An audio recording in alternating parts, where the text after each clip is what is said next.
This video is going to describe your final project, the lockdown edition. There's going to be a follow-up video or another video after this, which is gonna have more specific technical details and a little demonstration of how to do it. But first, let's look at the idea. Now, because we're doing the lockdown edition, we had to skip over the mural and tiling project. So I've made some adjustments to make this project a little bit easier, and I'll talk about them later. But unfortunately, we didn't get a project to work into this one, so a lot of it we're going to have to figure out as we go along. But the idea is essentially the same.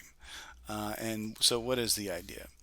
I always like students to look at art history. There's so many images that are iconic, which is to say, they have a presence in our culture and transcend time. And echoes of these images can appear all over pop culture, like the Last Supper. Here we see reimagined as The Simpsons, or as the '90s show. I don't know whether it was '90s, whatever. Sopranos. I think this is Battlestar Galactica.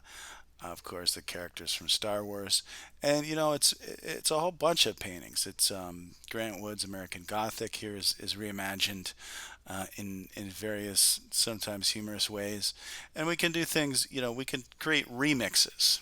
We can appropriate images and take them out of context, and then put them back into place. So we're manipulating the past and present to create an image sandwich, if you will, in which all of these dimensions come together. Now, obviously, these are not student projects. These are images that were found off of the internet. So, I'm not expecting we do something this amazing. Obviously, we're not even working with color. But these are really fun to look at just so we can get in the headspace that we need to be in, and start thinking about ways that we can, number one, copy an image, and then number two, manipulate it and change it. And I think all these examples do that very well. Of course, these are all in the PowerPoint that is accompanying this image.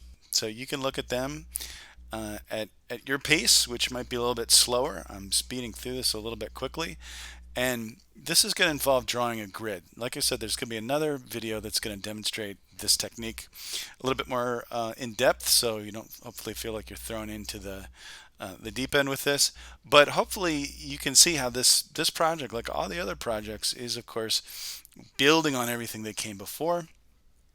Unfortunately, we didn't get to really, like I keep saying, play with the grid too much in the mural project, but I think that we'll be able to do this.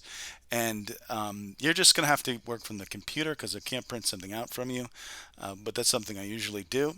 But the files will be there to download, and perhaps you can print them on your own. Now, instead of having you guys choose an image from art history, which is something that I've done, I've chosen for you about 8 or 9 images, and I've already put a grid on them. So some of the decision making is gone, but I think the images that I chose are really good and have a lot of potential. Now, you can, as you start to look at these, you can see the way there's some things that all of these images have in common. Number one, they're just one figure. Usually, they're not too complicated, but they're not always one figure. But generally speaking, it's just one figure. It's kind of like a portrait.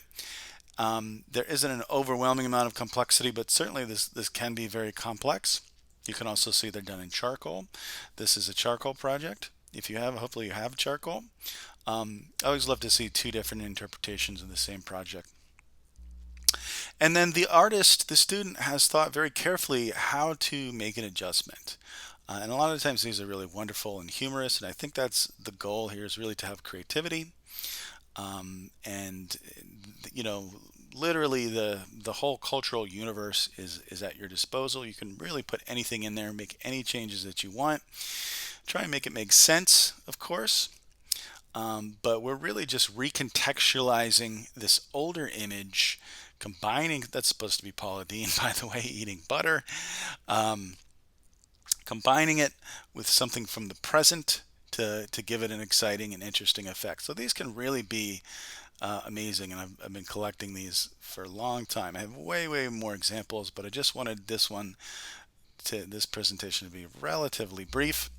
Now, when you go to Blackboard, there is going to be posted a like I said before, a whole bunch of images that I've already selected and placed a grid on. And this grid actually will be, I want you to do these squares 3 by 3 inches and draw them on your 18 by 24 paper. And what that means is that this is not going to be a full-size image. It's going to be not 18 by 24, but it'll come out to be 12 by 18, I believe. So it's not going to be enormously large. Hopefully that'll help out a little bit in terms of how intimidating it is. I think 18 by 24 can be a little bit overwhelming. Now, if you want to make it 18 by 24, you can, but I'm only requiring these to be 12 by 18, which is like, it's around a foot by a foot and a half. And you can measure that out on your 18 by 24 sheet of paper. So these are all the choices that you have, and you'll see these below in Blackboard. You can take a look at all these options. You can decide yourself, and then you're going to tone down your sheet of paper, create a grid on there, and begin to slowly transcribe the image. And I'll have a demonstration of that technique in another video. Thank you.